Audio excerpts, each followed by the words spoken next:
Lorsque j'ai acheté ma maison, je me suis tout de suite posé la question du système de sécurité. J'avais une alarme que j'avais déjà dans mon précédent logement, mais j'avais pas encore de caméra. Je me suis mis à la recherche des différentes marques et voir qu'est-ce qui se faisait à ce moment-là. À l'époque, n'ayant pas encore de domotique à la maison, je me suis naturellement tourné vers des marques grand public très connues qu'on trouvait facilement sur Amazon. Le problème de ces différents modèles, c'est qu'ils nécessitaient tous une connexion au cloud et donc un abonnement assez coûteux. Lorsque j'ai découvert Home Assistant et toutes les possibilités que j'avais avec cette intégration, je me suis naturellement posé la question de remplacer ces caméras cloud par un système de vidéosurveillance géré directement dans ma maison. J'ai commencé à regarder un petit peu les marques qui se faisaient et j'ai trouvé Reolink. Reolink possède une gamme hyper complète de produits avec des nouveautés assez régulièrement. Le modèle que je vais vous présenter aujourd'hui, c'est la E1 Outdoor Pro, qui est la sœur de la E1 Zoom, le modèle intérieur que je possède également à la maison. Au niveau des caractéristiques, on est sur une caméra qui est compatible Wi-Fi 6 avec un capteur 4K et un zoom optique x3. C'est notamment ce qui m'a beaucoup intéressé sur ce modèle. Elle possède aussi la fonction pan tilt, donc rotation jusqu'à 355 degrés et inclinaison jusqu'à 50 degrés. Vous avez aussi un projecteur à LED de 3 watts, une carte micro SD que vous pouvez mettre jusqu'à 512 Go de capacité. Et comme la plupart des caméras Reolink Wi-Fi, vous avez aussi la possibilité de la connecter avec un câble RJ45 si vous voulez. Dans ce cas-là, du coup, vous passez du Wi-Fi. Par contre, il faudra continuer d'utiliser l'alimentation externe puisqu'elle n'est pas compatible PoE. Elle possède un haut-parleur et un micro, ce qui vous permettra d'entendre ce qui se passe, mais aussi éventuellement de parler à quelqu'un qui pourrait se trouver en face de la caméra. Comme c'est une caméra extérieure, elle est bien sûr à la norme IP68. Cette vidéo est en partenariat avec Reolink. C'est eux qui m'ont envoyé la caméra gratuitement pour que je puisse la tester. Par contre, je suis totalement libre de vous dire ce que je pense réellement de cette caméra. Si vous aimez mon contenu, n'oubliez pas de vous abonner, activez la cloche pour ne rien rater. Et si vous êtes sur mobile Android, n'oubliez pas le petit boost, ça aide beaucoup au référencement de la chaîne. Merci à ceux qui y penseront. Allez, on continue tout de suite la vidéo avec le déballage. Dans la boîte, on va retrouver la pochette avec à l'intérieur un gabarit de perçage, la notice d'utilisation, les autocollants dans différentes langues qui vous permettent de signaler la présence d'un système de vidéosurveillance. On a ici le support de fixation avec un système très pratique qui permet d'enlever très facilement la caméra, un quart de tour et c'est verrouillé, le bloc d'alimentation et bien sûr la caméra. On retrouve les deux projecteurs à LED de 3 watts. L'inscription Reolink à l'envers puisqu'elle est prévue pour être mise au mur, donc forcément il faut qu'il soit dans le bon sens. On a un pas de vis à l'arrière qui permet de venir fixer le support d'attache rapide. Le haut-parleur à l'arrière de la caméra. Un câble qui fait environ 40 cm de long où on va retrouver la prise d'alimentation ainsi que la connexion pour le RJ45 avec un bouchon étanche. Ils nous fournissent également la visserie avec des chevilles et le petit outil qui sert à réinitialiser la caméra. Le compartiment ici avec un capot en caoutchouc, l'emplacement pour la carte SD et juste à côté le bouton reset. On remet bien le bouchon, ce qui permet de garantir l'étanchéité. Le support de fixation vient se visser à l'arrière de la caméra.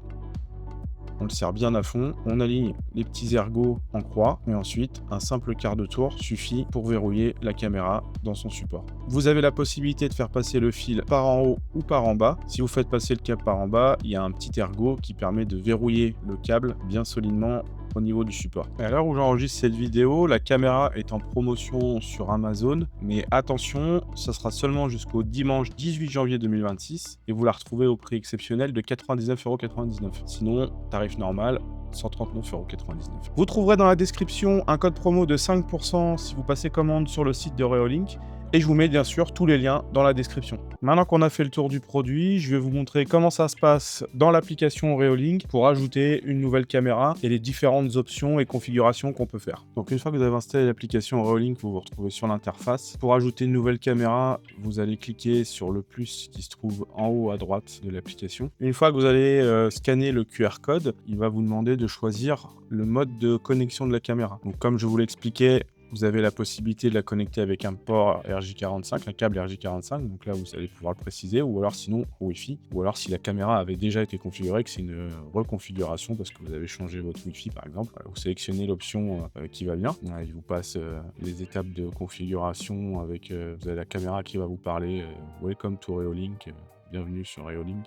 Ensuite, il va vous demander votre mot de passe, forcément, de sélectionner votre réseau Wi-Fi et marquer votre mot de passe. Après une courte étape de configuration, il va détecter la caméra. Une fois la caméra ajoutée, il va vous demander de créer un mot de passe et un nom d'utilisateur. Moi, je vous conseille de laisser admin. Par contre, pour le mot de passe, mettez quelque chose de sérieux parce que ça reste une caméra Wi-Fi si vous l'utilisez tel quel. Et si éventuellement quelqu'un viendrait à pirater votre réseau, il faut quand même que le mot de passe soit sécurisé, sinon il pourrait accéder à votre caméra n'importe comment. Ensuite, l'application va nous demander de donner un nom à la caméra et ça sera terminé. On va retrouver la caméra sur l'interface avec les autres caméras si vous en avez d'autres éventuellement.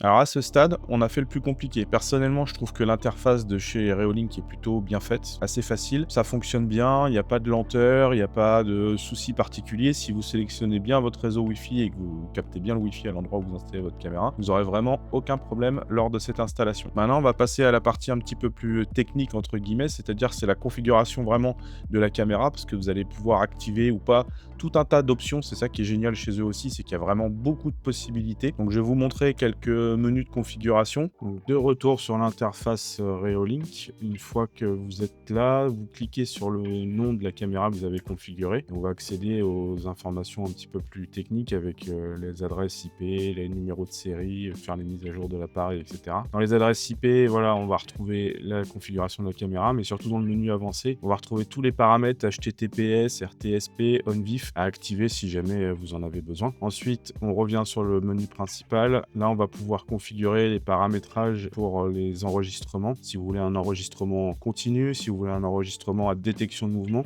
Donc quand on parle des enregistrements à ce niveau-là, c'est les enregistrements sur la carte SD de la caméra directement. Ensuite, les alertes de détection, donc là c'est génial, il y a vraiment énormément de choses qu'on peut configurer avec des fonctionnalités un petit peu innovantes que je connais pas sur d'autres produits, comme les objets oubliés par exemple. Donc ça détecte si par exemple vous avez eu un livreur qui vous a posé un colis quelque part. Et pareil, si jamais on a un retrait d'objet, si l'objet disparaît de la zone, on peut recevoir une notification. Les franchissements de ligne, ça c'est la même chose, vous définissez une ligne et dès que quelqu'un ou quelque chose va franchir cette ligne, vous allez recevoir une notification. Pour la zone, c'est le même principe. Et quelqu'un qui reste dans la zone aussi, vraiment beaucoup de configurations à ce niveau-là et c'est vraiment chouette. Vous pouvez choisir si vous détectez les personnes, les animaux, les mouvements en général. C'est vraiment top. Donc au niveau du fonctionnement du PTZ, on peut définir des points dans l'application. Donc c'est des points enregistrés, mémorisés où la caméra se positionne dès que vous allez cliquer dessus. Donc ça, c'est super pratique.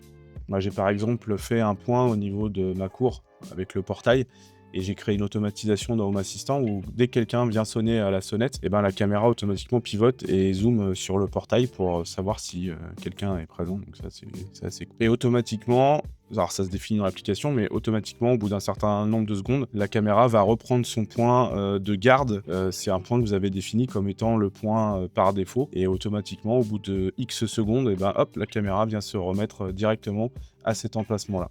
Comme je vous disais, sur Home Assistant, on retrouve tout un tas d'informations qui remontent dans l'intégration. Donc avec notamment le flux en direct sur différentes qualités. Donc on a la qualité, ce qu'ils appellent fluide. Donc c'est une qualité un petit peu dégradée, mais qui peut suffire pour plein de choses. Net, là vous avez la pleine résolution. Pareil pour les instantanés, fluide, net. La détection de personnes, la détection de véhicules, la détection de mouvement, la détection animale. Donc ça, en fonction de ce que vous voulez faire comme automatisation, c'est super intéressant. On n'a même pas besoin d'avoir finalement Frigate ou d'autres services de NVR pour avoir ces infos-là. C'est directement via l'intégration Reolink, donc ça c'est vraiment un plus. Ensuite on a plein de choses, le format du codec, le calibrage, voilà, vraiment beaucoup d'informations, beaucoup de choses qu'on peut activer, désactiver directement depuis Home Assistant sans forcément passer par l'intégration Reolink. On a rarement autant de capteurs sur un produit connecté à Home Assistant. La qualité d'image est vraiment excellente, que ce soit de jour comme de nuit. Il y a un projecteur infrarouge qui permet d'avoir une image en noir et blanc la nuit. Si le spot s'allume, automatiquement, la caméra rebascule en vision couleur. Donc ça, c'est pas mal aussi, je trouve. Comme je vous disais en début de vidéo, on est sur une résolution en 4K. Donc la définition est vraiment très bonne. Par contre, il faudra avoir une bonne connexion en Wi-Fi si vous voulez vraiment profiter d'une image fluide.